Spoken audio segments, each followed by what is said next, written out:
Sur la thématique de la responsabilité et moralisation dans l'action politique.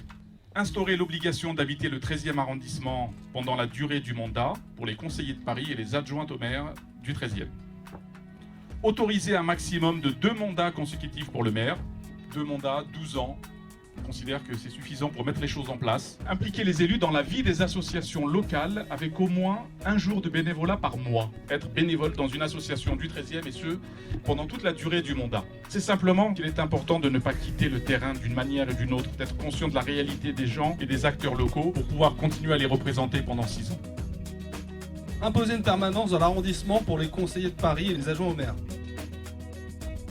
Contraindre les élus de remettre leur mandat s'ils ne sont plus dans leur parti qui les a désignés lors de l'élection municipale. On s'est posé la question de savoir s'il était normal que des personnes élues sur une liste où ils ont été désignés par un parti politique, ils ont un moment, pour diverses raisons peut-être valables, décidé de quitter le parti qui les avait intronisés. Nous étions attirés par une couleur politique.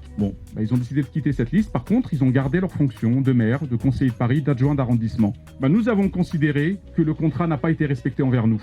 Ils ont évidemment la liberté de quitter le parti par l'intermédiaire duquel ils ont été élus. Par contre, qu'ils rendent leur mandat à ceux qui sont restés. Concentrer les moyens financiers sur des associations dont l'action est locale et qui sont basées dans le 13e. Favoriser une plus grande transparence dans les subventions attribuées aux associations. Supprimer le budget participatif tel qu'il existe. En exclure tout ce qui incombe à la responsabilité de la mairie. Établissements publics, sécurité, entretien des écoles et des établissements publics et matériel éducatif.